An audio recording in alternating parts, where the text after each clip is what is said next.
Mesdames et messieurs, bonjour à toutes et à tous. C'est un plaisir de vous accueillir aujourd'hui pour cette webconférence organisée par l'Académie de l'UPV sur le contrat à durée déterminée. Que vous soyez connectés en direct ou que vous nous rejoigniez en différé, nous sommes ravis de vous compter parmi nous pour aborder ce sujet d'une importance capitale. On présente souvent le CDD comme un contrat simple, engageant peu l'entreprise. Le recours au CDD est pourtant strictement encadré par la loi et s'il présente des avantages évidents, son utilisation peut rapidement exposer l'entreprise à des risques, notamment financiers. Alors, le CDD, outil idéal ou mirage? Pour aborder cette thématique, nous avons le plaisir d'accueillir deux experts du cabinet Sagef Avocat. Leurs expertises et leurs expériences variées nous offriront un éclairage précieux sur le sujet. Permettez-moi donc de vous présenter nos intervenants d'aujourd'hui. Virginie Diaz, avocate, et Christophe Mameli, avocat associé tous les deux au sein du cabinet Sagef Avocat.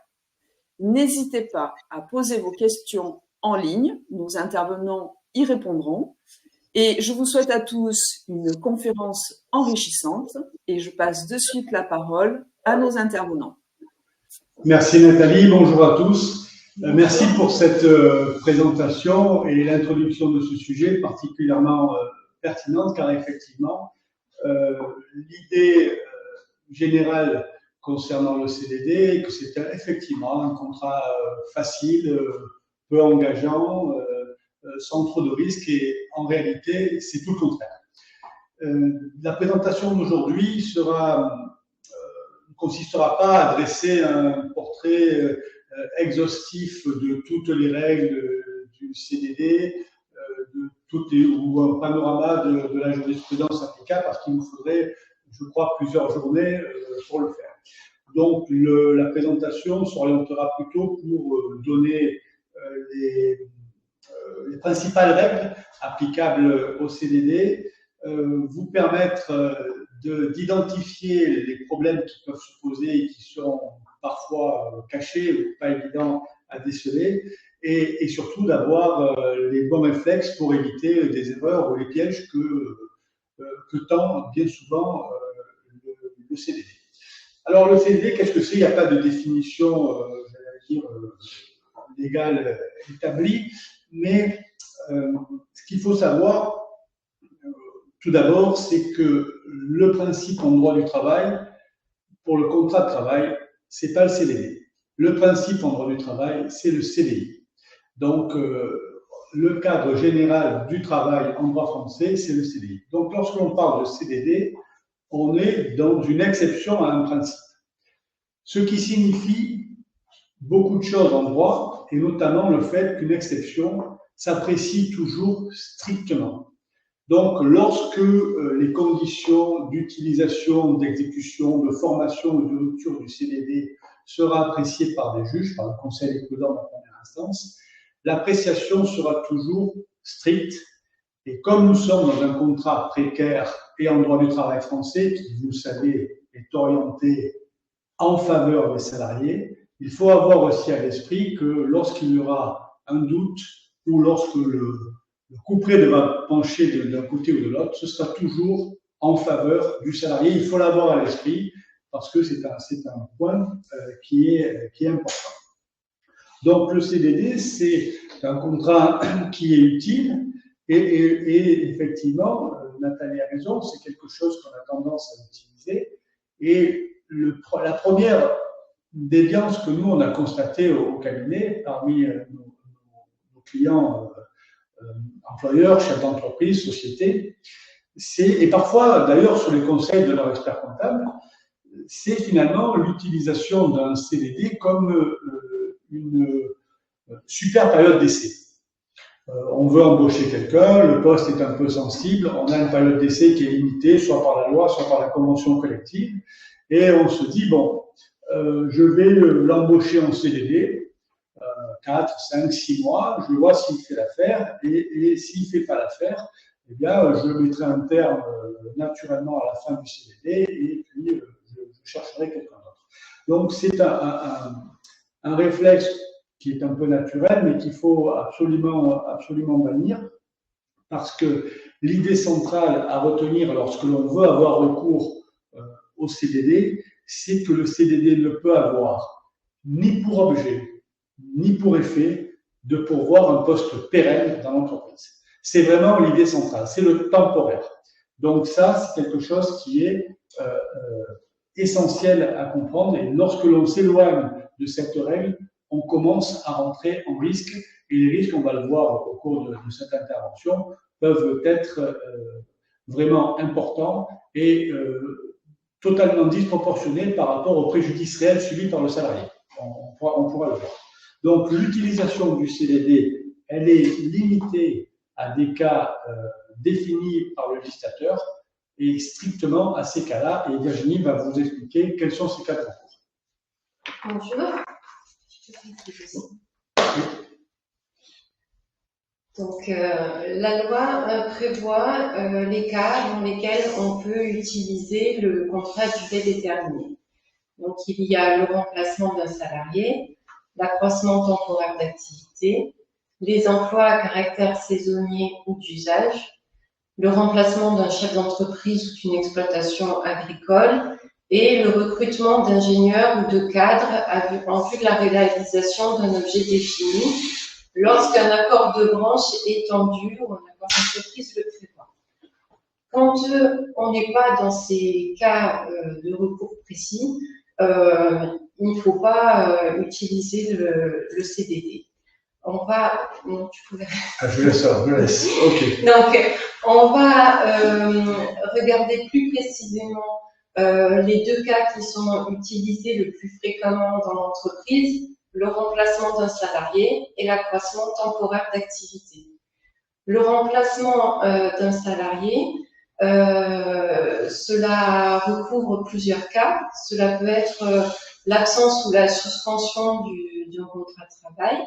Ça peut être aussi le passage provisoire à temps partiel d'un salarié dans l'entreprise. Par exemple, quelqu'un qui va passer à mi-temps thérapeutique. On peut avoir recours à un CDD pour compléter ce temps de travail de manière temporaire.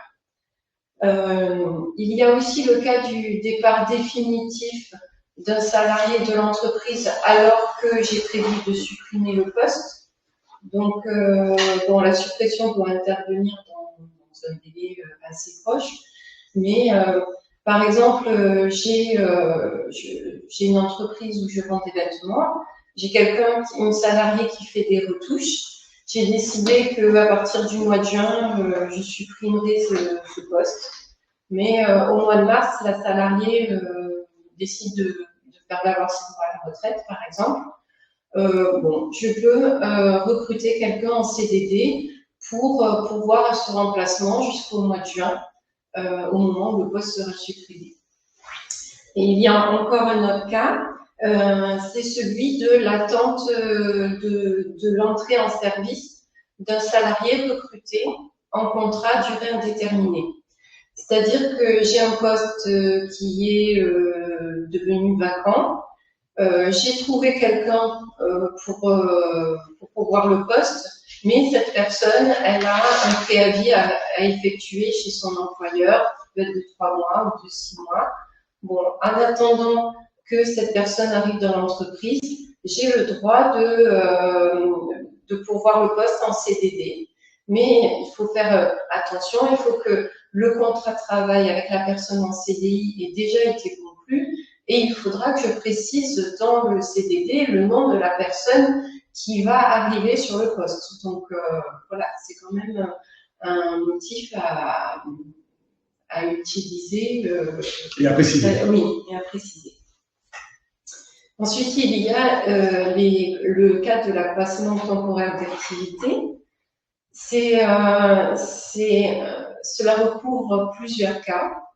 Donc, il y a l'augmentation de l'activité habituelle de l'entreprise.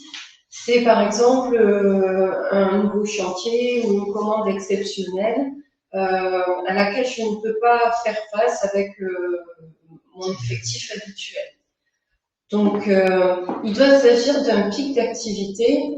Il peut être exceptionnel ou il peut être cyclique, cela n'a pas d'importance, mais l'important c'est de pouvoir le démontrer objectivement à l'aide de documents. Si j'ai un contentieux à ce sujet, il va falloir que je démontre le pic d'activité, par exemple, avec une augmentation de mon chiffre d'affaires ou avec des devis signés, des factures, voilà. Donc, là, c'est très important de bien comprendre que le caractère important, c'est le caractère temporaire. C'est pas nécessairement quelque chose d'exceptionnel. Ça peut être une commande exceptionnelle qui nous crée un pic d'activité à un moment donné, mais ça peut être aussi un pic d'activité récurrent dans l'entreprise. Je peux avoir pendant une période donnée, ça peut être pour un boulanger la période de Noël, la période de Pâques pour un pâtissier chocolatier. Je peux avoir un pic régulier, de manière régulière, mais qui est temporaire, et je peux à ce moment-là pourvoir à ce manque d'effectifs par le recours au CDD. Donc ça peut être exceptionnel ou pas, ça peut être tout à fait récurrent, mais l'important c'est que ce soit temporaire, et l'important c'est qu'on soit en mesure de prouver le pic d'activité. Il est mieux de le préciser dans le contrat de travail en indiquant vraiment quel est l'accroissement auquel on veut faire face. Si on ne le fait pas, c'est pas très grave, il suffit que le thème d'accroissement soit mentionné, mais en revanche, ce qui sera exigé de vous par les juges si le contrat est soumis à la sanction d'un conseil de prud'homme, c'est que vous soyez en mesure de démontrer sur la période considérée qu'il y a bien eu une hausse d'activité. Donc c'est ça, c'est des commandes signées, c'est des éléments bilanciels qui pourront montrer l'accroissement du chiffre d'affaires à une période donnée. On ne peut pas se contenter de dire, par exemple, je suis boulanger, il est évident qu'à la période de Noël, j'ai besoin de plus de monde. Si vous avez la période de Noël, mais que vous faites une très mauvaise année et que vous ne faites pas d'augmentation de chiffre, votre CDD ne sera pas valable. Donc il y a vraiment les deux parties qu'il faut que les deux parties se répondent. Le motif qui est inscrit dans le CDD et la réalité économique. Vous pouvez inscrire le motif en lettres d'or sur papier de soie. Si la réalité économique ne vient pas étayer ce motif, le contrat tombera. Alors, il y avait un petit aussi élément que je voulais apporter comme de précision, parce qu'on en a parlé juste avant la conférence avec Nathalie, et on ne comptait pas parler du contrat saisonnier, mais je vais en dire quand même deux mots pour notamment permettre de différencier ce contrat par rapport au contrat souscrit pour un accroissement temporaire d'activité. Le contrat saisonnier, il a deux caractéristiques qui sont différentes du contrat d'accroissement temporaire d'activité.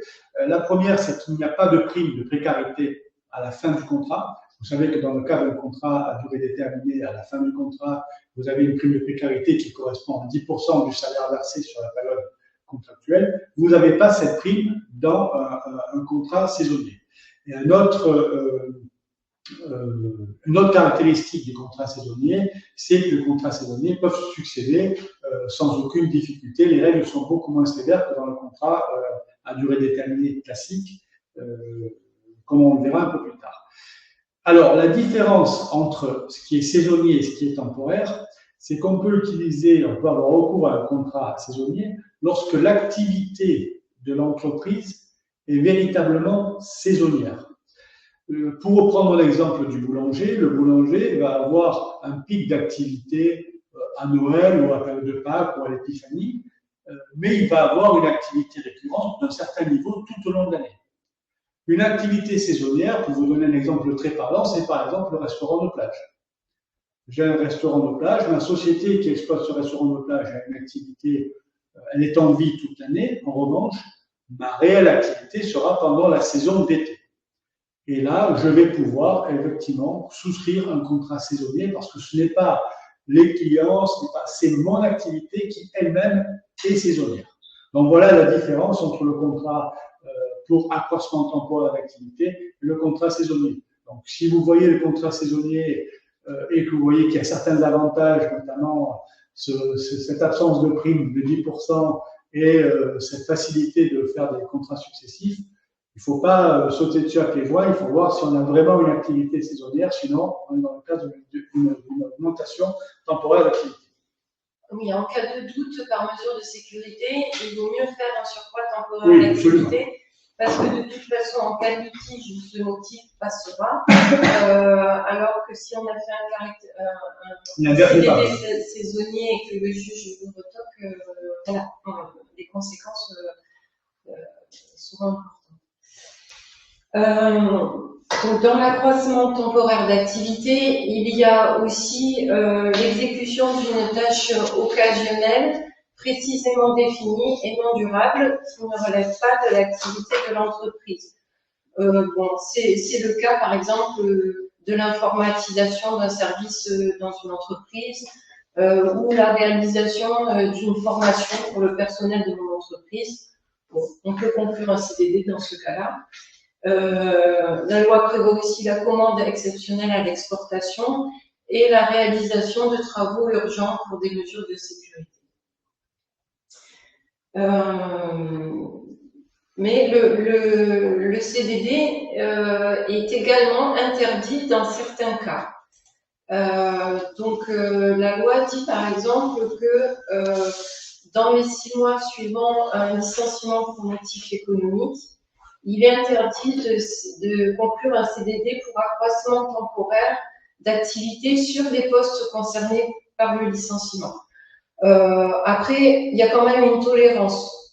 S'il s'agit d'un contrat non renouvelable d'une durée maximale de 3 mois, c'est possible. Ou s'il y a une commande exceptionnelle à l'exportation. Dans tous les cas, il faut penser à la priorité de réembauchage. Et puis, mais bon, d'une manière générale, c'est jamais une bonne idée d'embaucher par CDD à la suite d'un licenciement pour motif économique. Même d'embaucher tout court sur le poste concerné, c'est pas indiqué. Voilà, quand on est supprimé, bon. On ne peut pas recourir au CDD pour remplacer un salarié gréviste, ni pour effectuer certains travaux particulièrement dangereux qui sont listés par le Code du travail. D'accord. Pour la suite de la présentation, donc on va se concentrer sur les deux cas de recours les plus courants au CDD, à savoir le CDD de remplacement et l'accroissement temporaire d'activité. Et on va balayer les 3 étapes principales du CDD, mais de tout contrat en réalité, c'est-à-dire la formation, l'exécution et la rupture.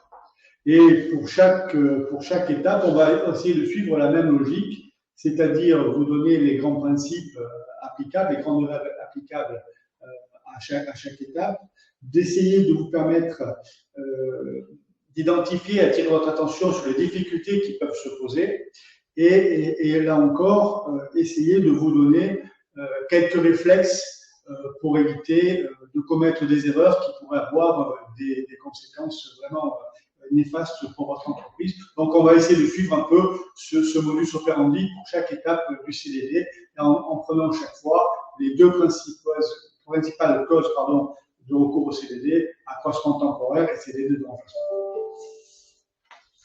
Donc, la formation du contrat. Le CDD, c'est d'abord un accord écrit avec des mentions obligatoires. En l'absence d'écrit, il y a c'est une requalification du contrat en contrat à durée indéterminée automatique si le salarié porte le litige devant le conseil de prud'homme. Il y a aussi des mentions obligatoires prévues par la loi. Il y en a un certain nombre, mais l'absence de certaines des mentions de la liste amène également à une requalification automatique du CDD en CDI. Ces mentions fondamentales, substantielles du contrat, c'est d'abord le motif du recours. Bon, il faut indiquer un seul motif dans le contrat. Il ne peut pas être à la fois pour accroissement temporaire et pour remplacement. Il faut qu'il soit le plus précis possible. Il y a également le nom et la qualification professionnelle de la personne remplacée. C'est quelque chose d'essentiel dans un contrat de remplacement. Nous vous préconisons d'indiquer la classification conventionnelle de la personne remplacée pour que les choses soient claires. Notamment en ce qui concerne l'égalité de rémunération, on abordera ce problème un peu plus tard, mais c'est important d'avoir la qualification précise, le coefficient et on va dire l'échelon de la personne remplacée pour pouvoir justifier de l'égalité de traitement si jamais la question se pose ultérieurement. Et il faut également indiquer dans le contrat, il faut définir le terme. Alors, définir le terme,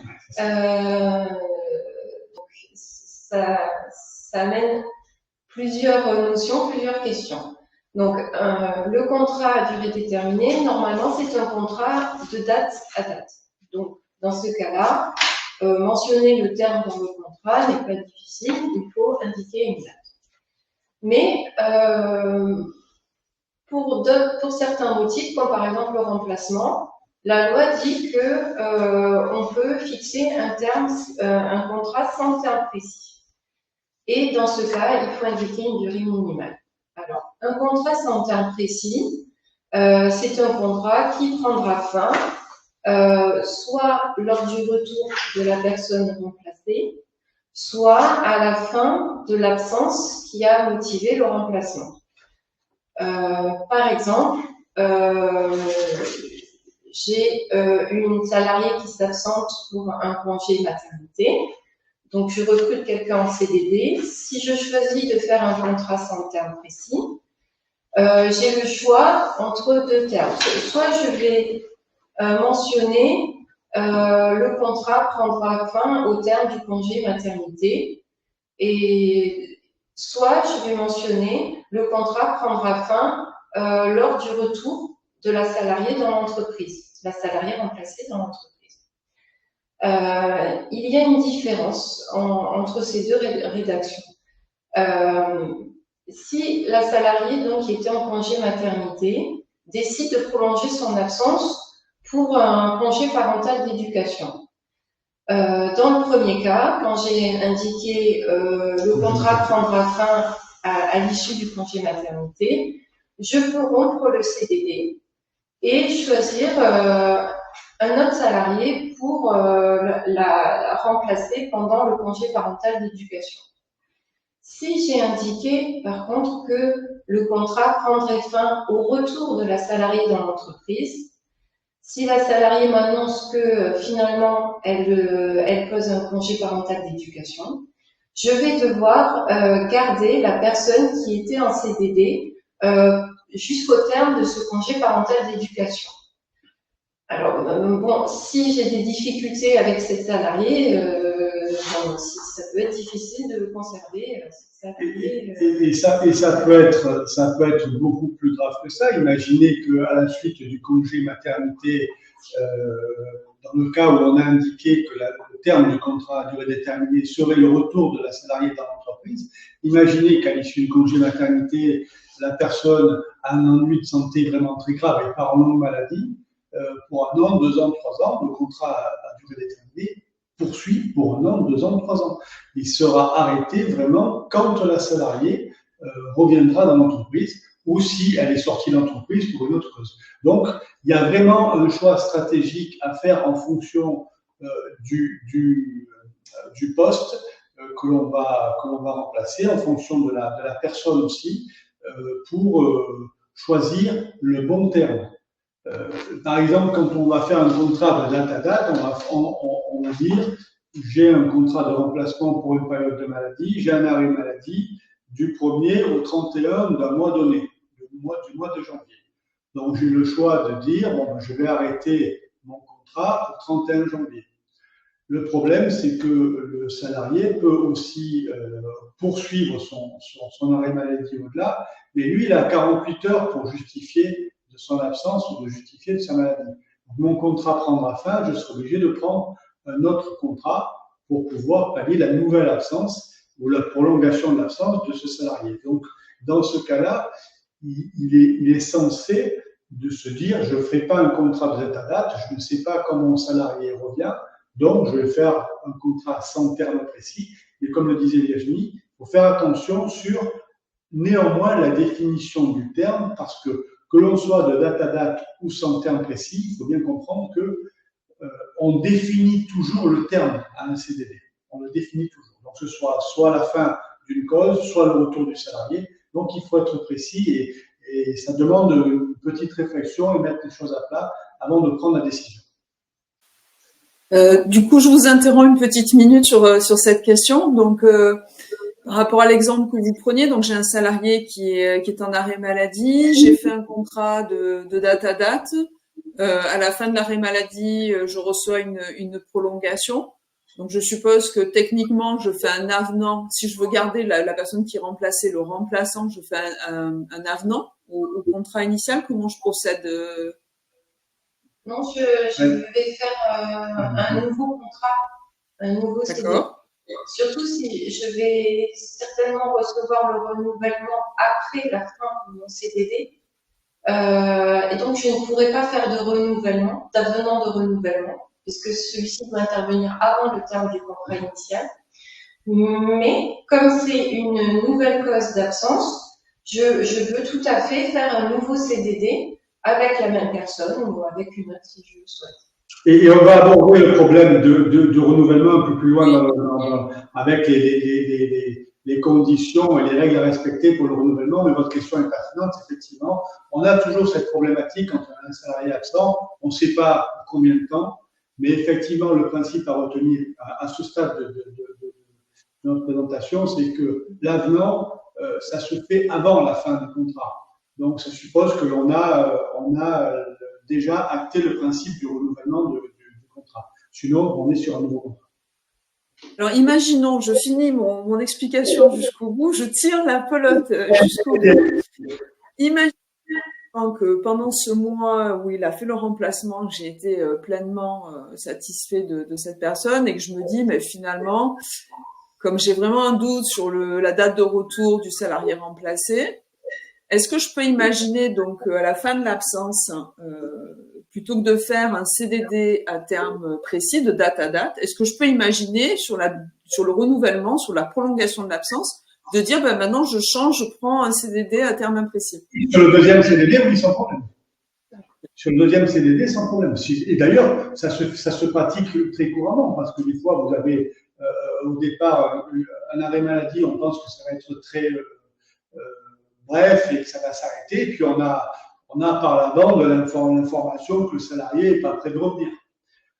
Donc effectivement, si on a eu la chance, et aujourd'hui on peut bien parler de chance, d'obtenir de tirer un bon numéro pour le salarié remplaçant, c'est bête de le laisser partir. Donc effectivement, on peut le sécuriser et mettre un terme différent, non plus une date, mais un terme, soit le retour du salarié dans l'entreprise, soit la fin de la maladie, etc. Mais on peut le faire tout à fait.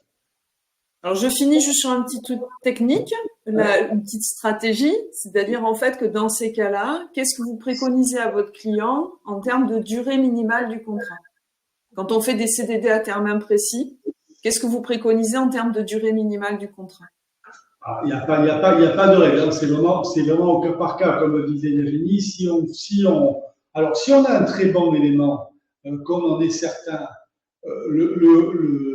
avoir comme terme du contrat le retour de la salariée ou du salarié absent dans l'entreprise, c'est pas gênant. Si je suis content de la personne, voilà.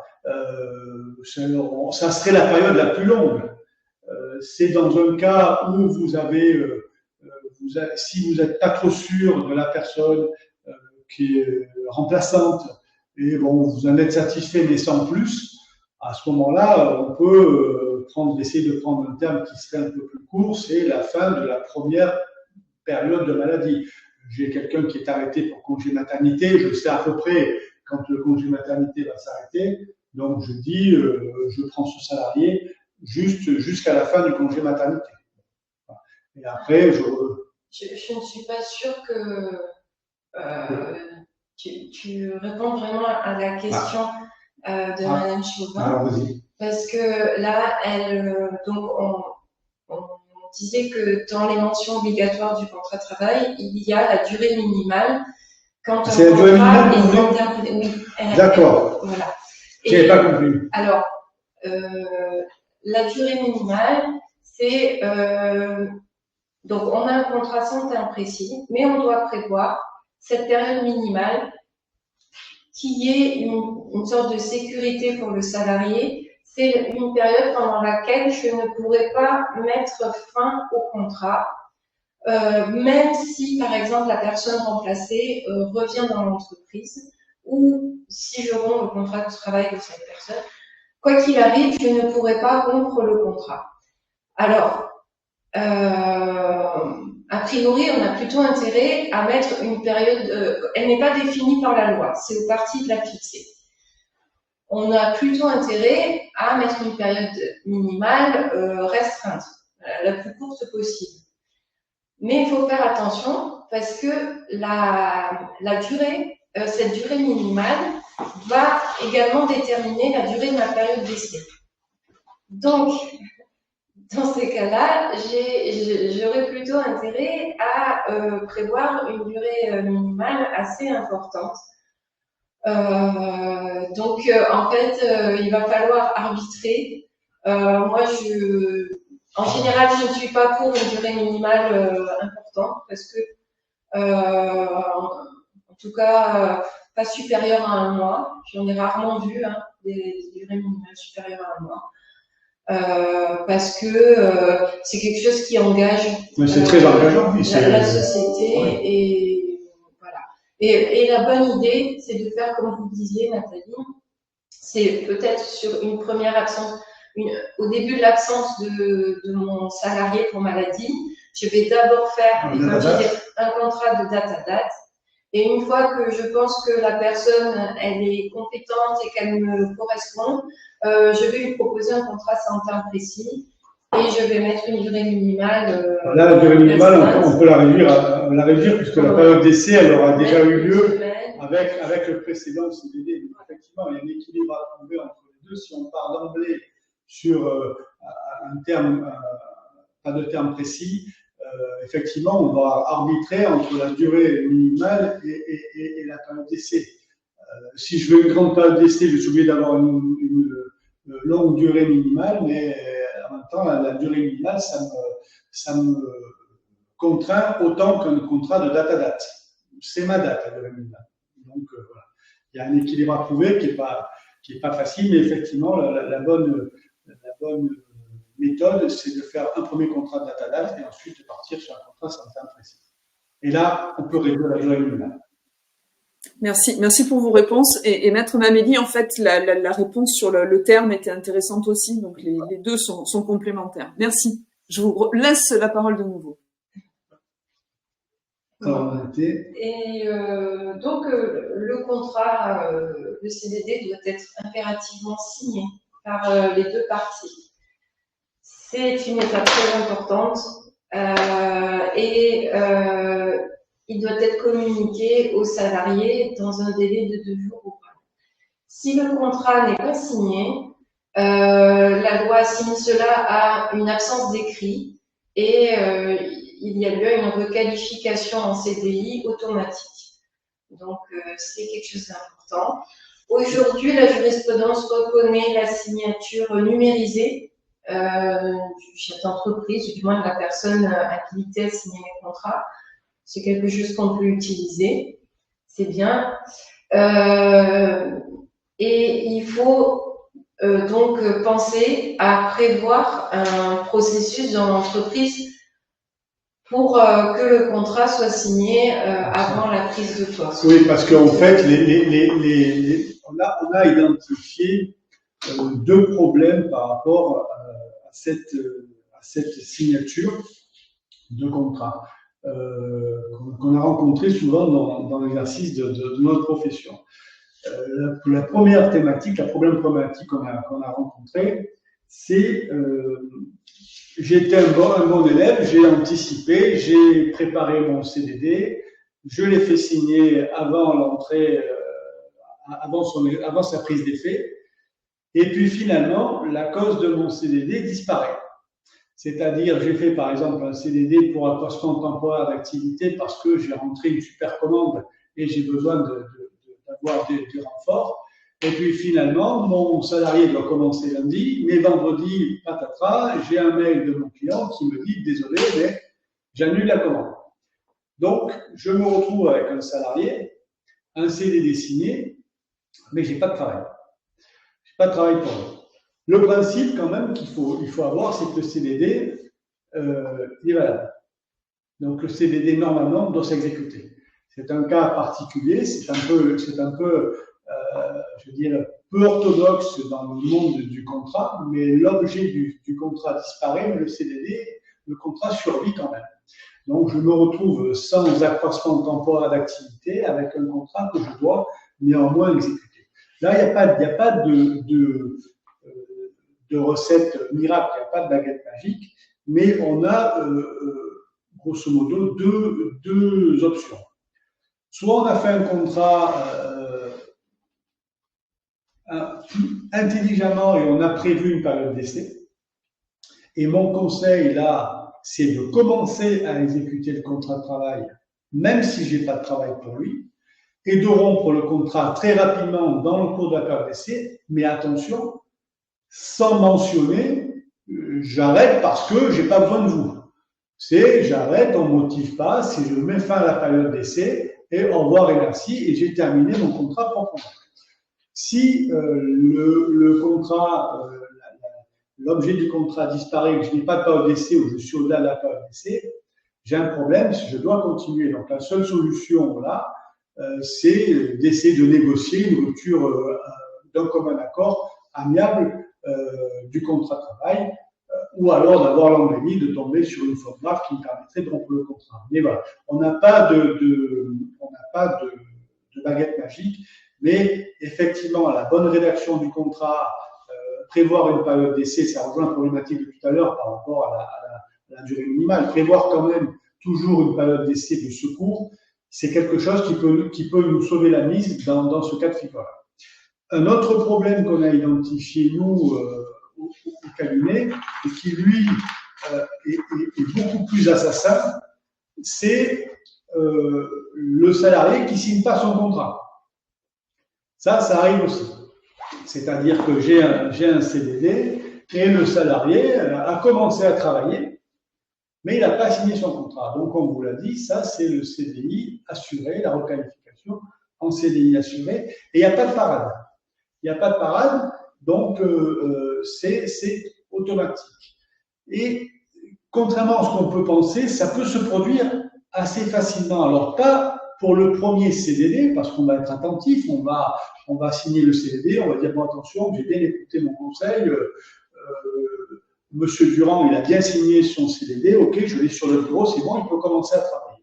Ben, on va faire un renouvellement de contrat, on va faire un nouveau contrat, le CDD va se poursuivre, il va signer le deuxième.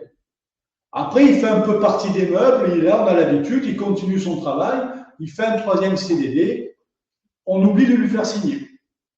Et là, on fait un quatrième qui va signer, on est passé au travers du troisième, un cinquième, tout se passe bien, la rupture arrive à la fin du cinquième, il est en CDI. Requalification, elle est de droit. Donc, c'est-à-dire, à partir du moment où j'oublie de faire signer une fois un CDD, la requalification est de droit. Ce qui veut dire que, ensuite, comme je suis en CDI, la rupture du CDD se transforme en rupture sans cause réelle et sérieuse d'un CDI. Et c'est tout le risque. Donc, on a ce couperet qui est vraiment assassin. Et comme je vous le disais en propos liminaire, on est sur un contrat d'exception, on est sur un contrat qui est apprécié sévèrement, et il est très difficile de faire admettre par la jurisprudence qu'on a affaire à un salarié de mauvaise foi ou qui est, c'est-à-dire qu'il y a une intention de nuire vis-à-vis de l'entreprise.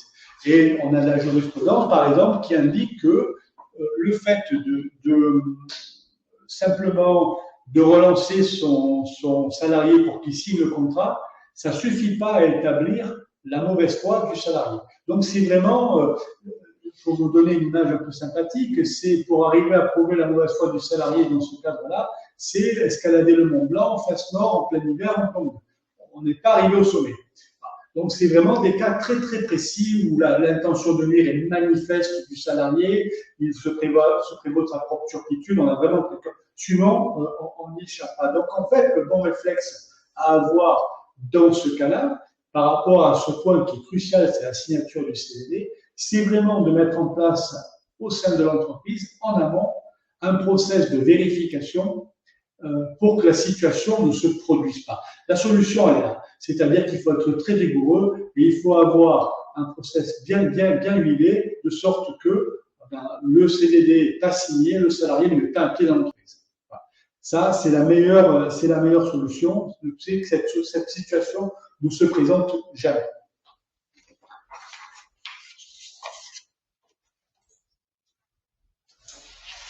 Donc, au-delà des mentions obligatoires, on va parler des clauses particulières qui méritent une attention quand on rédige un contrat. On peut indiquer une période d'essai. Elle doit être obligatoirement écrite dans le contrat, sinon elle n'existe pas. Donc, ça, c'est important. Elle est différente du contrat à durée indéterminée. Elle est égale à un jour par semaine, un jour par semaine. En fait, elle se calcule par rapport à la durée du contrat qu'on a prévu ou par rapport à la période minimale. Et donc, elle est égale à un jour par semaine dans la limite de 14 jours, dans la limite de 2 semaines. Et quand le contrat a une durée inférieure ou égale à 6 mois, et la période d'essai est égale à 1 mois quand le CDD a une durée prévue supérieure à 6 mois, ou une période minimale supérieure à 6 mois. Et là aussi, il y a une petite précision parce que il y a une tentation des employeurs que l'on a constaté, parce que c'est toujours intéressant d'avoir une période d'essai d'1 mois. Donc, il y a une tentation à laquelle parfois on n'arrive pas à résister, c'est de faire un contrat de 6 mois et 2 jours, de 6 mois et 3 jours, en se disant comme ça, j'ai ma période d'essai d'1 mois, je suis un peu plus tranquille qu'avec une période d'essai de 2 semaines, et donc bon, je suis dans les clous. Et il n'y a pas de problème, c'est écrit dans la loi, donc je peux y aller. Ben non, parce qu'on est toujours sur les principes généraux que je vous ai indiqués au début, on est toujours dans l'appréciation stricte de la loi, on est toujours dans la volonté de protéger le salarié qui, par définition, est dans une situation précaire pour le législateur, et la jurisprudence considère que quand on a ce type de définition du contrat de travail de 6 mois et 2 jours, il faut vraiment qu'on arrive à démontrer, mais vraiment par l'alpha et l'oméga de manière certaine, qu'on peut justifier ces quelques jours de déplacement. Et c'est pareil que la situation précédente, c'est très rare qu'on arrive à justifier un dépassement de quelques jours. Donc si on veut véritablement, pour des raisons tout à fait légitimes, se conserver le droit d'obtenir une période d'essai d'1 mois, il vaut mieux faire un contrat de 7 mois. Et un contrat de 7 mois, on viendra moins nous chercher. Si on met le contrat de 6 mois et 2 jours, c'est le clignotant rouge qui se voit à 10 km à la ronde, et les avocats de vos salariés vont sauter sur l'occasion à pieds joints pour faire tomber la période d'essai. Et donc, si vous avez rompu ce contrat au bout de 3 semaines en pensant que vous étiez toujours bon, ben, vous ne l'êtes plus, et on est dans une rupture abusive avec les conséquences de droit. Donc, être très prudent par rapport à ça. Si vous avez vraiment besoin d'un contrat plus long, ben, n'hésitez pas, faites 7 mois, 8 mois, mais ne vous aventurez pas sur les 6 mois et 3 jours, 6 mois et 1 semaine.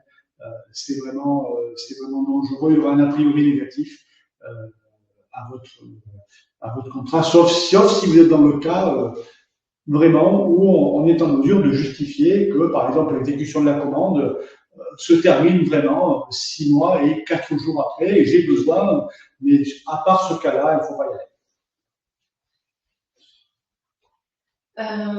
Ensuite, le CDD, pour accroissement temporaire d'activité, il a une durée maximale. La durée maximale, elle peut être fixée par une convention collective étendue. À défaut, elle est de 18 mois. Il faut prendre en compte les périodes de renouvellement pour éventuelles pour apprécier cette durée maximale. Le principe d'égalité de rémunération, c'est quelque chose d'important. Un salarié qui est employé en CDD ne peut pas percevoir une rémunération inférieure, enfin, il doit percevoir une rémunération équivalente à un salarié permanent de l'entreprise qui a une qualification et des fonctions équivalentes. La rémunération, ça comprend le salaire de base, mais aussi tous les autres avantages en espèces ou en nature que l'on paye le salarié en contrepartie de son travail. Donc, cela peut comprendre, par exemple, les tickets restaurants. Il faut faire attention à ça. Il y a le cas qu'on avait vu ensemble aussi. Alors, donc c'est pour ça qu'on disait tout à l'heure que c'est très important quand on mentionne la personne remplacée d'indiquer son coefficient, etc. Mais il y a aussi des cas de figure où on va remplacer une personne au même poste, mais on aura, par exemple, on va remplacer un senior expérimenté par un junior et on ne va pas pouvoir décemment le payer au même niveau de rémunération. Ça doit impérativement s'appuyer sur une définition des tâches qui est différente par rapport aux tâches de la personne remplacée. Si vous avez une secrétaire très expérimentée qui va être au plafond de son coefficient et de son échelon, ça veut dire dans la réglementation, dans la convention collective, qu'elle est capable de faire en autonomie un certain nombre de tâches qui sont listées, qui sont précisées. Si vous remplacez cette personne-là très expérimentée par une secrétaire junior et donc que vous ne souhaitez pas rémunérer au même niveau que la secrétaire remplacée, il faut que vous précisiez dans le contrat de travail les tâches qu'elle n'effectuera pas, ou plus exactement les tâches qu'elle va effectuer, et que ces tâches-là soient inférieures aux tâches effectuées par la personne remplacée. Et c'est la clé pour pouvoir justifier d'une rémunération différente de la rémunération de la personne remplacée. Il y a un cas inverse aussi, si on veut payer plus. Oui, il faut faire attention au principe de l'égalité de traitement et du principe à travail égal, salaire égal. Si je recrute un salarié en CDD que je rémunère de façon plus importante que mon salarié permanent, à son retour, mon salarié permanent, s'il la prend, il va pouvoir revendiquer la rémunération que percevait la personne en CDD, sauf si je peux justifier de circonstances particulières comme une urgence dans le remplacement, une compétence très difficile à trouver sur le marché du travail, mais je vais devoir avoir des éléments objectifs dans mon dossier pour en justifier devant le conseil de prud'homme. Et la règle, puisqu'on parle, c'est le thème de l'intervention, c'est les non-réflexes, il faut toujours avoir à l'esprit que les paroles s'envolent et les écrits restent, et il faut toujours documenter. C'est-à-dire que quand on vous dit, par exemple, qu'il y a une difficulté de recrutement, il faut pouvoir, et qui pourrait justifier une rémunération supérieure par rapport à la personne remplacée, il faut avoir un dossier avec des éléments qui permettent de justifier qu'au moment où on a cherché à recruter, notre recherche d'emploi était particulièrement difficile. J'ai eu une seule proposition. Donc j'ai eu du mal et le profil que j'ai pu recruter, il était il exigeait un salaire plus important et je n'ai pas eu d'autre choix que de le lui payer. Donc il faut chaque fois quand même avoir un dossier fourni et documenté pour que l'on puisse prouver les choix que l'on a fait. C'est notre guerre quotidienne à nous d'expliquer aux employeurs que même si on est dans les clous, même si on a fait les choses correctement, il faut à un moment donné, si un contentieux naît, il faut qu'on soit en mesure de l'établir. Et l'établir, c'est par de la documentation, c'est par des traces écrites, et c'est la seule façon de le faire. Donc, même si c'est vrai et que c'est connu, que ça paraît évident que, je ne sais pas, pour un hôpital, recruter un médecin au mois d'août, c'est une gageure, et quand on en trouve un, on lui donne ce qu'il demande. Oui, mais il va falloir quand même qu'on ait des éléments pour pouvoir prouver cet état de fait. Okay. Donc, on va pouvoir passer à l'exécution du contrat. Nous avons choisi de mettre l'accent sur 2 points particuliers qui sont le renouvellement et la succession du contrat. Excusez-moi. Donc, le renouvellement, la convention collective applicable dans l'entreprise peut prévoir un nombre maximum de renouvellements. À défaut, la loi dit je peux faire 2 renouvellements maximum pour une durée déterminée qui, s'ajoutant à la durée du contrat initial, ne peut pas dépasser 18 mois. Pour les contrats d'accroissement temporaire, pour les remplacements, on n'a pas la problématique de la durée ne se pose pas, mais c'est quand même 2 renouvellements maximum.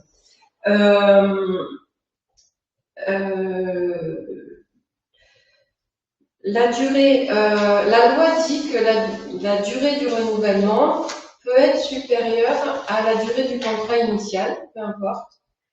Attention, certaines conventions collectives prévoient les conditions du renouvellement.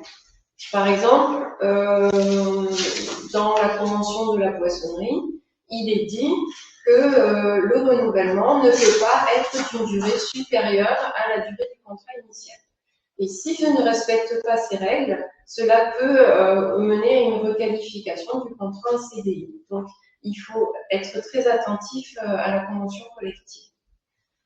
Il y a sinon 2 façons de renouveler le contrat.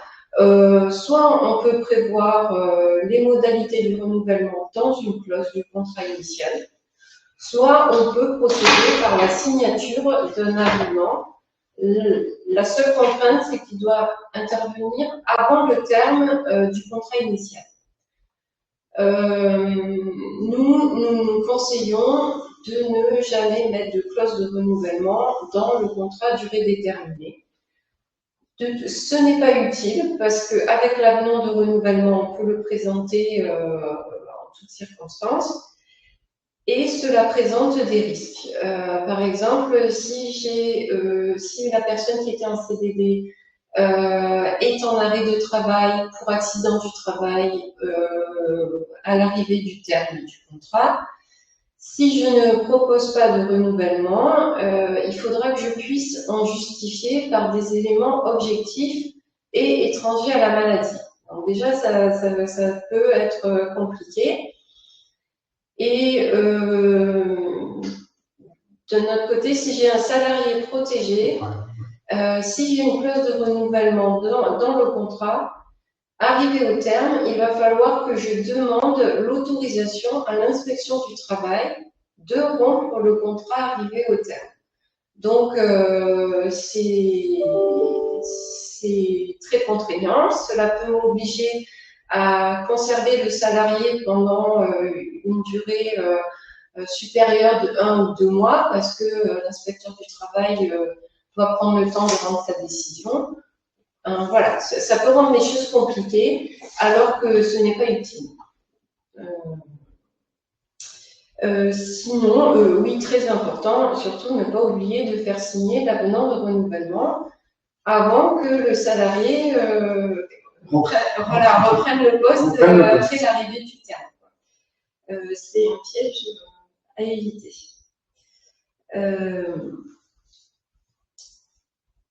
Sinon, on peut voir la succession de contrats. Donc, mon contrat de travail durée déterminée est arrivé à échéance. Je souhaite en conclure un nouveau, soit avec le même salarié, soit avec un autre. Dans ces cas-là, je dois respecter un délai de carence. Donc, pour bien comprendre le délai de carence, il faut distinguer deux cas. Il y a les contrats successifs que je vais conclure avec le même salarié sur des postes différents et les contrats successifs que je vais conclure sur le même poste. Donc, pour les contrats successifs que je vais conclure avec le même salarié sur des postes différents, le principe, c'est que je dois normalement respecter un délai d'attente. Ce délai d'attente, il n'est pas défini par la loi. Il suffit qu'il ne soit pas dérisoire. Parce que si, par exemple, j'interromps seulement mes deux contrats d'un jour ou deux, si on est devant le conseil de prud'homme, le juge sera tenté de considérer qu'il y a fraude et il va requalifier le contrat. Il y a des exceptions à ce principe, ce sont les contrats pour remplacement. Dans ces cas-là, mon salarié, dont je suis très contente, va pouvoir remplacer plusieurs salariés sur des postes différents à la suite, sans que je n'ai à respecter le délai d'attente. Il y a ensuite le cas des contrats successifs sur le même poste, qu'il soit avec le même salarié ou un salarié différent. La notion d'identité de poste, elle s'apprécie par rapport aux tâches qui sont confiées aux salariés et à la qualification qui est nécessaire pour occuper ce poste. Donc, c'est finalement quelque chose de très contraignant parce que si ma personne en CDD remplace une secrétaire, par exemple, elle remplace Thérèse, j'ai ensuite Yvette qui s'absente aussi et j'aimerais qu'elle la remplace. Mais on peut considérer que c'est le même poste. Oui, c'est ça. Le poste n'est pas la salariée. Ah. Voilà. Le poste n'est pas la salariée. Remplacer le poste, c'est la qualification. C'est je vais remplacer une secrétaire. C'est différent. Quand on dit vous remplacez différents postes, c'est pas je remplace différents salariés, c'est je vais remplacer une secrétaire, puis je vais remplacer un magasinier et je vais remplacer un autre métier. Et quand on dit vous remplacez le même poste, c'est je vais remplacer une secrétaire, mais c'est pas forcément la même personne. Mais je vais pourvoir le même poste parce qu'il y a toujours la notion derrière. On est dans un CDD, il y a toujours la notion derrière de ne pas pourvoir à une activité pérenne de l'entreprise. Donc, il y a toujours ça qui sous-tend tout le droit du CDD. Donc, le législateur est attentif à ça. Les règles sont différentes, précisément parce que quand on va pourvoir le même poste, si on le fait à longueur d'année, il peut y avoir la tentation d'un juge de dire en réalité, si vous remplacez le poste de secrétaire de manière récurrente depuis 5 ans, en fait, c'est qu'il vous en manque une. Est-ce que vous auriez dû embaucher une secrétaire? Donc, dans le cas des contrats successifs sur le même poste, le principe, c'est que je dois respecter un délai de carence. Ce délai de carence, il peut être prévu par la convention collective. À défaut, il est défini par la loi. Il est égal à un tiers de la durée du contrat initial si le contrat est supérieur ou égal à 14 jours. Et il est égal à la moitié du contrat initial si le contrat a une durée inférieure à 14 jours. Il va falloir il y a des exceptions prévues par la loi. Oui. Il y en a plusieurs, je vais vous donner les principales. Ce sont les cas de remplacement, mais il doit s'agir de la nouvelle absence du salarié remplacé. Ce qui veut dire que je ne peux pas pourvoir le remplacement d'une même absence par plusieurs salariés différents. Donc, si j'ai un salarié qui est malade pendant 1 mois, je conclus un CDD de 15 jours parce que c'est un nouveau salarié, je ne le connais pas, j'ai besoin de l'évaluer. Donc, je préfère le prendre pour 15 jours et si je suis contente, je renouvellerai le contrat pour les 15 jours suivants. Mais finalement, au bout de 15 jours, je m'aperçois que la personne ne fait pas du tout l'affaire et je ne souhaite pas le renouveler. Donc, je vais trouver un autre salarié pour les 15 jours restants, mais je vais devoir respecter le délai de carence entre les 2 contrats parce que il s'agit du même poste et de la même absence. Il faut que, par contre, si j'avais fait un CDD d'1 mois correspondant à l'arrêt de travail du salarié, si au bout d'1 mois, le salarié renouvelle son arrêt de travail, me donne un nouvel arrêt de travail, il s'agit d'une nouvelle absence. Et là, je peux faire immédiatement un nouveau CDD de remplacement. Une autre chose très importante, quand on dit qu'il y a une dérogation pour les CDD de remplacement, il est important que les contrats qui se succèdent soient tous des contrats pour remplacement. Si la personne a d'abord été employée en surcroît temporaire d'activité et qu'ensuite je veux lui proposer un CDD de remplacement, le délai de carence va s'appliquer. De la même manière, la personne est en remplacement, je veux ensuite lui proposer un accroissement temporaire d'activité, je vais devoir appliquer le délai de carence. Les autres principales exceptions, c'est par exemple le salarié qui refuse le renouvellement de son CDD. Donc dans ces cas-là, je peux recruter un autre CDD sans respecter le délai de carence. Ou si le salarié a rompu de manière anticipée son CDD, par exemple, il a trouvé un CDI, il est parti avant le terme. Donc, dans ce cas-là, je peux pourvoir le poste sans respecter le délai de carence. C'est très important parce que le non-respect du délai de carence entraîne la requalification en CDI. Et c'est un point vraiment sensible, on le rencontre souvent au cabinet. Donc, voilà, il faut faire attention. Alors, l'autonomie avec les contrats à durée déterminée, ce qu'il faut comprendre aussi, ce sont des contrats qui sont autonomes, indépendants les uns des autres. Donc, c'est l'autonomie des contrats de travail. Et donc, dans le cas d'une succession de CDD, comme on vient de le voir, les contrats sont analysés indépendamment les uns des autres. Et ça a des incidences importantes, notamment sur le terrain du disciplinaire. Je vous donne un cas concret. Vous avez un salarié qui a fait un premier contrat d'1 mois dans votre entreprise. Vous faites un nouveau contrat pour un 2e mois dans votre entreprise. Et lors de ce second contrat, vous vous apercevez que le salarié a commis une faute grave, mais lors du premier contrat de travail. C'est-à-dire que lors du premier contrat de travail, par exemple, il a volé l'entreprise. Il a tapé dans la caisse, mais vous en apercevez lors de l'exécution du second contrat.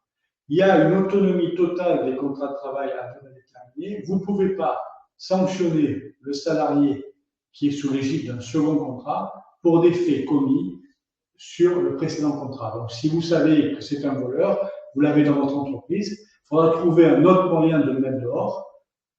Mais vous ne pouvez pas sanctionner une faute qui a été commise, donc c'est très important de l'avoir à l'esprit et de ne pas s'en aller et de prendre le temps d'avoir le bon réflexe. Le bon réflexe, ça peut être d'essayer de l'écarter et de le neutraliser de différentes façons, et pourquoi pas, même si c'est pas orthodoxe, de le laisser chez lui, de lui payer son salaire, pourquoi pas. Après, il y a des cas extrêmes. Et entre 2 mots, il faut choisir le moindre. le cas, nous, qu'on a pu rencontrer, c'est quand vous avez des entreprises qui sont sensibles et qui travaillent, par exemple, avec des enfants. Et vous avez un CDD et vous apercevez au cours du second ou du troisième CDD que le salarié employé à titre temporaire a commis l'irréparable, ce soit, je sais pas, un attouchement ou pire, sur un enfant. Bon, là, j'allais vous dire, écoutez, tant pis pour le CDD, il faut avant tout mettre en sécurité vos salariés et éventuellement vos clients ou vos résidents. Et donc, il faut choisir de supprimer le risque, parce que si une procédure pénale est engagée pour chercher la responsabilité de l'employeur, on ne pourra pas se cacher derrière la règle de droit en disant oui, mais bon, c'est un CDD, je ne pouvais pas le rompre puisque la faute a été commise auparavant. Donc, on a une échelle de valeur à faire et de trouver une bonne, je veux dire, un équilibre. Et si vraiment la faute est gravissime et met en danger votre salarié, on n'a pas le choix et on prendra nos responsabilités à ce moment-là. Ensuite, nous voulions juste attirer votre attention sur la prévention et la sécurité au travail. Il y a des règles particulières sur les CDD, il ne faut pas les négliger.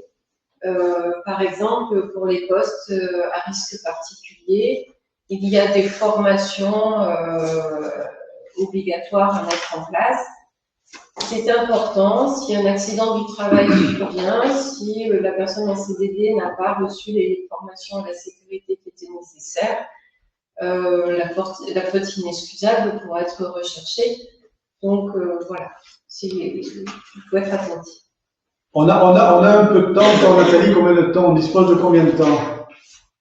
Bon, il me semble qu'on avait prévu jusqu'à 10h30, donc il est 10h10 pratiquement, il vous reste à peu près 20 minutes. Bon, très bien, on va aborder la rupture du contrat de travail, parce que il y a quelques points sur lesquels on va attirer votre attention en particulier, mais je laisse Virginie vous donner les principales règles applicables en termes de rupture de contrat de travail.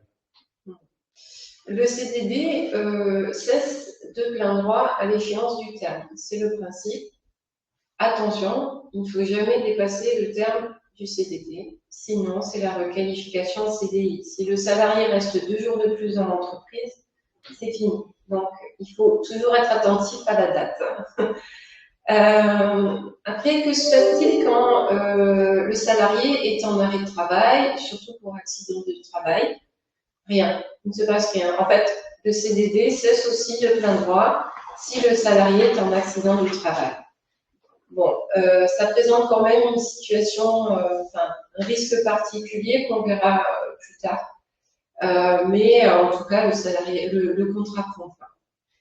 À la fin du contrat, on va remettre.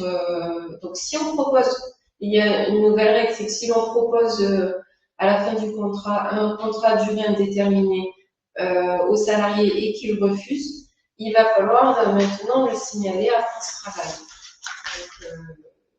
Sinon, à la fin du contrat, il faut remettre les documents de fin de contrat habituels, certificat de travail, attestation France Travail et solde de tout compte.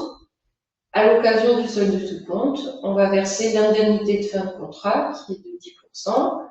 Il y a des cas d'exonération prévus par la loi et l'indemnité de congé payé pour les congés acquis. Voilà, il n'y a pas de difficultés particulières. La rupture anticipée du contrat de travail, puisque le principe, c'est que le contrat court jusqu'à son terme, la loi a prévu 5 cas dans lesquels on va pouvoir mettre un terme à ce contrat. Il y a l'accord des parties. Donc, dans ce cas-là, il va falloir formaliser l'accord par écrit, c'est très important. On peut procéder par la rédaction d'un avenant qui va modifier le terme. Et dans ces cas-là, en tout cas, pour l'instant, ce qui est intéressant, c'est que le salarié peut avoir droit aux assurances chômage. Donc, c'est quelque chose qui peut des fois compter dans les négociations. Voilà. on va pouvoir mettre fin au contrat pour faute grave du salarié ou de l'employeur. C'est-à-dire que le salarié va pouvoir prendre acte de la rupture de son contrat de travail s'il considère que l'employeur est gravement fautif, et l'employeur va pouvoir mettre en œuvre une procédure disciplinaire pour rompre le contrat de manière anticipée pour faute grave. Il y a le cas de la force majeure, qui est très difficile à utiliser, se rencontre rarement. Il y a l'inaptitude du salarié constatée par le médecin du travail. Et enfin, si le salarié justifie d'une embauche en CDI auprès de notre employeur.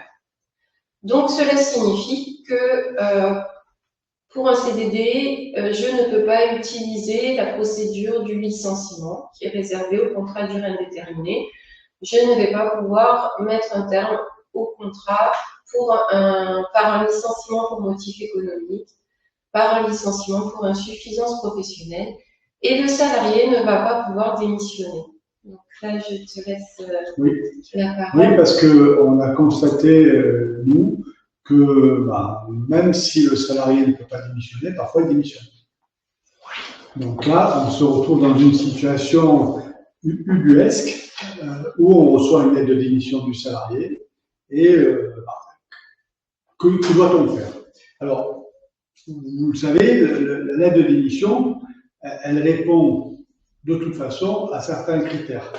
Et il faut qu'elle soit claire, univoque. La lettre de démission, la vraie lettre de démission, c'est je quitte votre entreprise pour des raisons qui sont strictement personnelles et je ne me présenterai plus à mon poste de travail à compter de telle date, avec respect ou non d'un préavis. Donc ça, c'est un point important. La démission, ça ne peut pas être j'écris à mon employeur en disant vous êtes insupportable, vous êtes abominable avec moi, donc dans ces conditions, je vous donne ma démission. Ça, c'est pas une lettre de démission. Donc, le cas de figure où vous aurez un courrier qui ne serait pas vraiment univoque et qui viendrait mettre en cause plus ou moins directement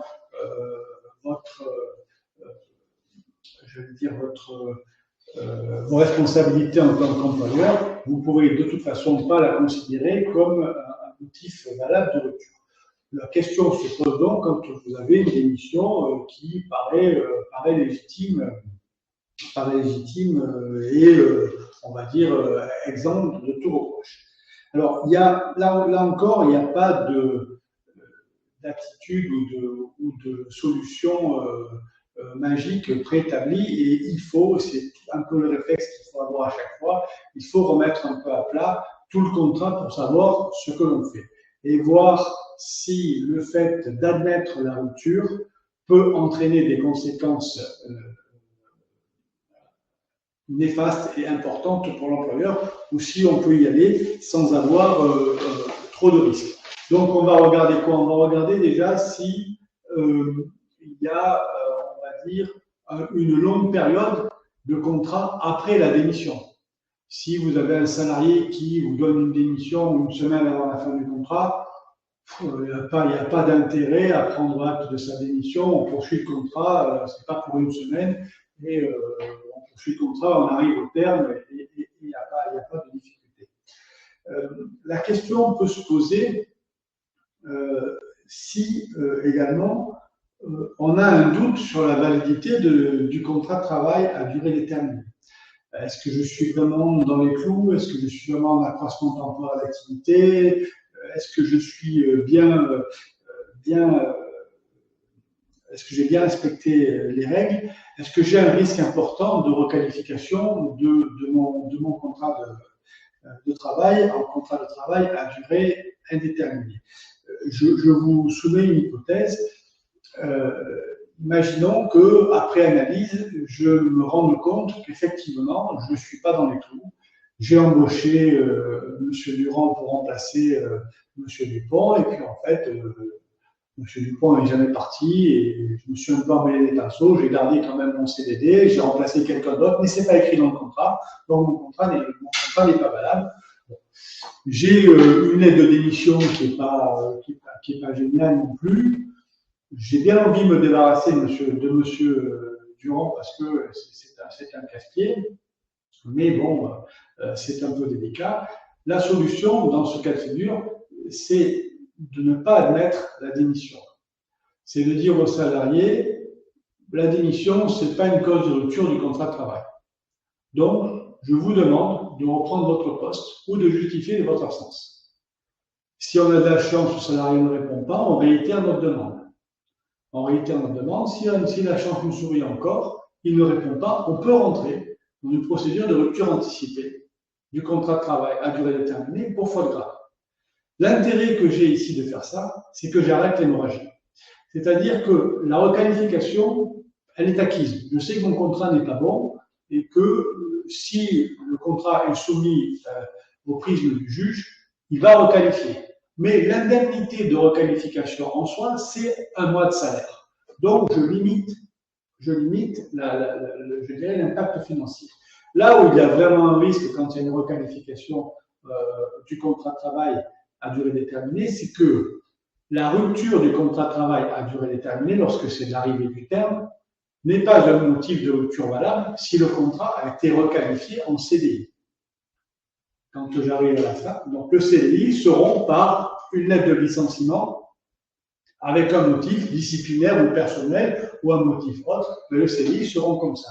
Donc, l'arrivée du terme d'un CDD, si on a une requalification du CDI, se transforme automatiquement en une cause, on fait une absence de cause réelle et sérieuse de rupture d'un CDD. Mais dans mon cas d'espèce, comme j'ai pris l'initiative de rompre le CDD pour faute grave, ma faute grave, elle sera de toute façon analysée par le juge. Et si elle tient, elle tiendra même en cas de requalification du contrat en contrat à durée indéterminée. Si ma faute grave tient, j'arrête l'hémorragie et ma rupture sera admise par le juge et je ne risquerai que l'indemnité de requalification. Je suis dans un débat classique. Si ma faute grave ne tient pas, mon risque, c'est l'indemnité sans cause réelle et sérieuse, et ça peut chiffrer quand même, être important. Voilà l'intérêt d'avoir le réflexe de mettre à plat le contrat de travail avant de prendre une décision par rapport à une démission. Il y a aussi, on va dire, un réflexe, ou en tous les cas, une parade que l'on peut avoir lorsque l'on sent arriver un problème, c'est proposer un CDI. Même si on ne le veut pas.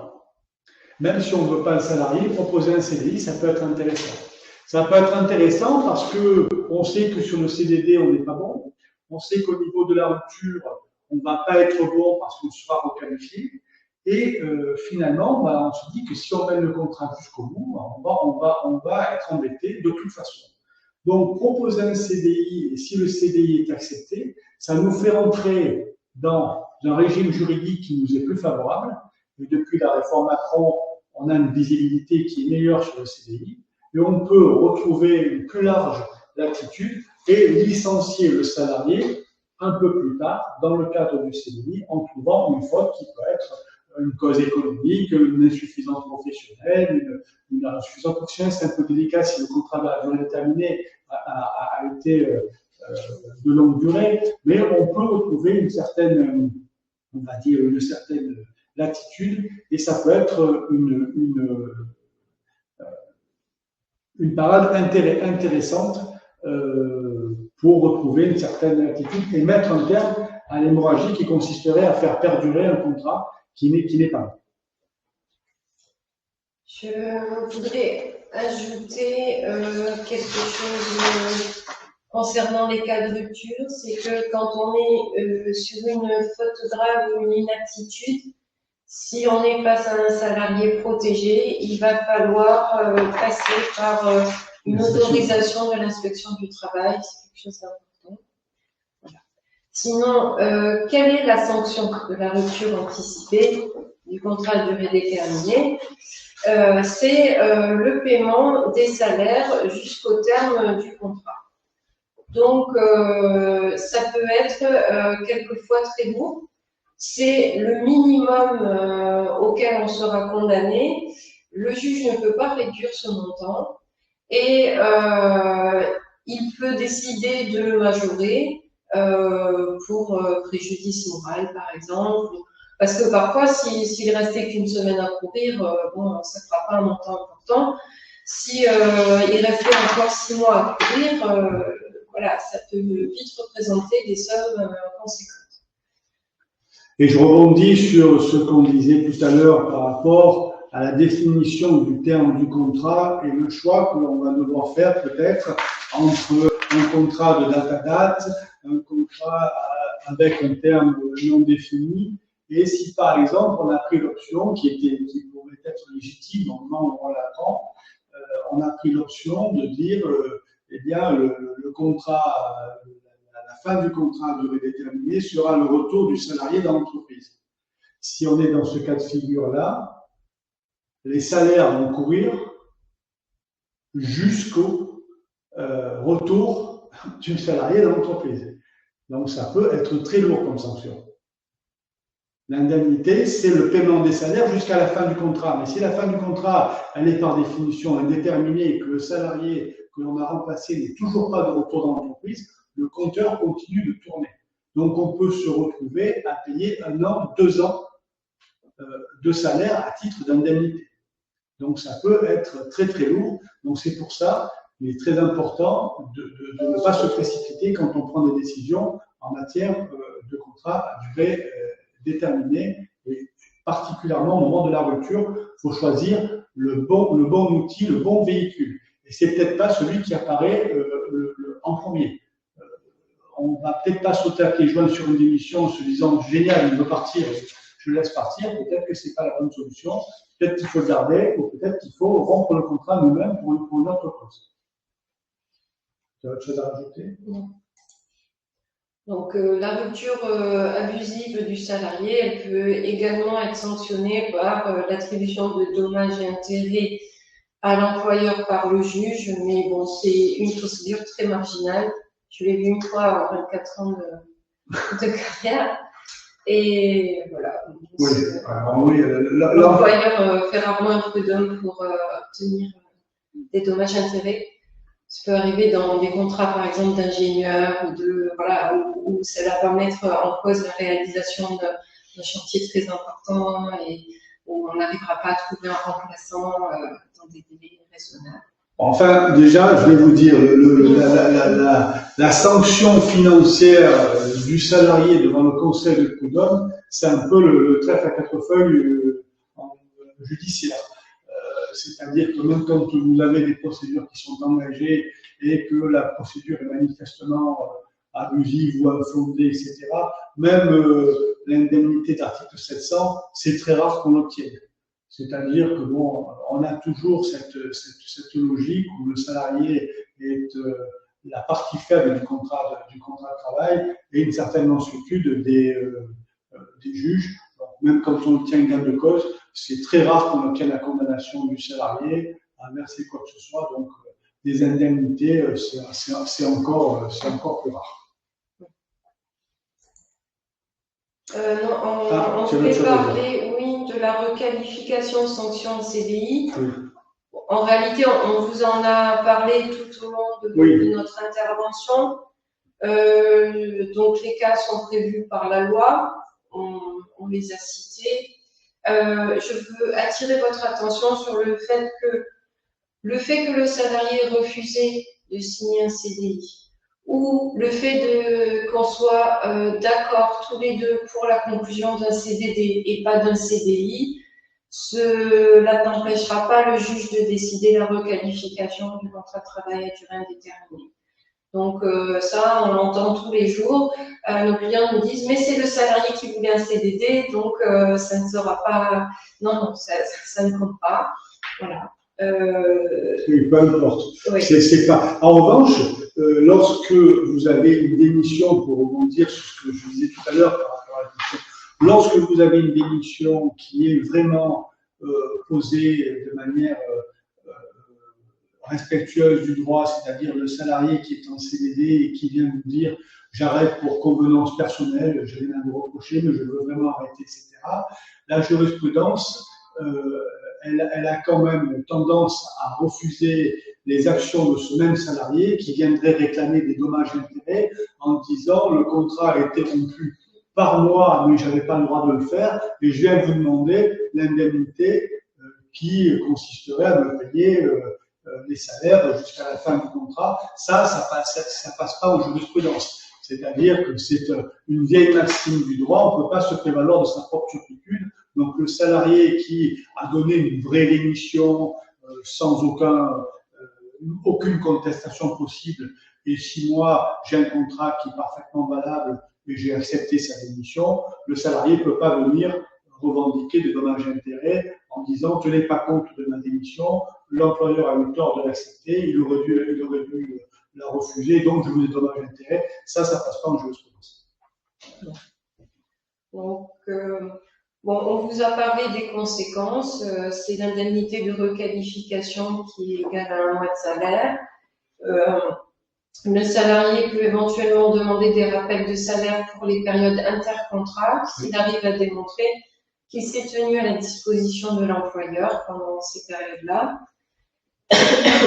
Et si le contrat a été rompu, ce qui est la plupart du temps le cas, le salarié aura droit, en fonction de son ancienneté, à une indemnité compensatrice de préavis, une indemnité de licenciement et des dommages et intérêts pour licenciement sans cause réelle et sérieuse.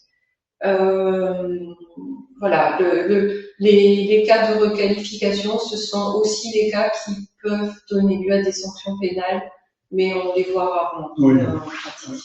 Voilà, je te laisse. Donc voilà, on arrive à la conclusion. Je pense qu'on est bon, Nathalie, sur le timing. Voilà.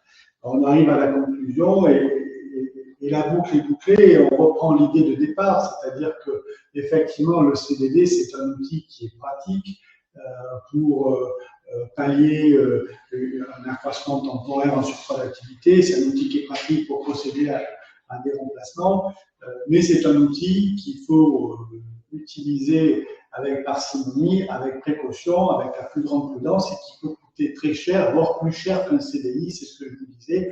Donc, un peu un conseil général, c'est de dire que bon, il faut le CDD, c'est plus la panacée comme avant. On a moins peur aujourd'hui du CDI, on a une plus grande visibilité sur la gestion des CDI, donc il ne faut pas hésiter quand on a un doute à partir sur le CDI. Mais enfin, si on devrait résumer et retenir quelque chose de cette intervention que j'espère intéressante, c'est trois idées forces. La première idée, et j'y reviens, c'est que le CDD ne peut pas avoir pour objet ni pour effet de pourvoir à un poste pérenne dans l'entreprise. Plus on va s'approcher de quelque chose qui a un caractère de pérennité dans l'entreprise, d'activité normale dans l'entreprise, plus on va s'éloigner du CDD. Donc quand on a un doute, il vaut mieux partir sur le CDI, c'est beaucoup moins risqué. La deuxième idée, elle est cruciale et ça, vraiment, il faut mettre les moyens pour ne pas se faire piéger. C'est vraiment le contrat pas signé, le salarié n'est pas impliqué dans l'entreprise.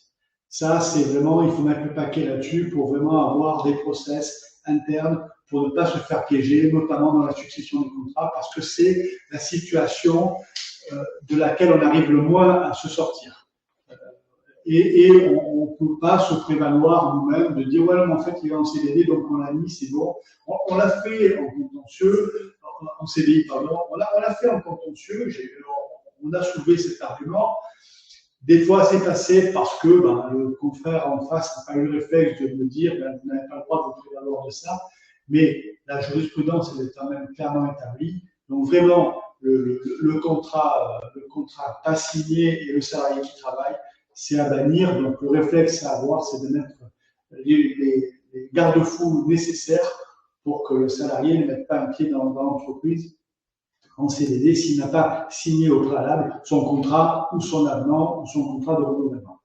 Et la troisième idée, force, le troisième réflexe à avoir, c'est de ne pas se précipiter et avant de prendre une décision, que ce soit en termes de renouvellement ou en termes de rupture du contrat de travail, il ne faut pas hésiter à faire un mini-bilan objectif du contrat que l'on a signé pour voir si on est dans les clous ou si on est toujours dans les clous, parce qu'on peut sortir des clous en cours d'exécution du contrat. Donc, il faut avant toute chose analyser ça pour prendre la meilleure solution. Et la meilleure solution, c'est pas forcément, comme on l'a dit, d'accepter la démission. Ça peut être de faire entrer le salarié en CDI, ça peut être d'aller nous-mêmes à la rupture du contrat parce qu'on va arrêter l'hémorragie. Donc, la dernière idée forte, c'est ça. C'est avant de prendre une décision, la décision évidente en CDD, elle n'existe pas vraiment. Il faut avant tout analyser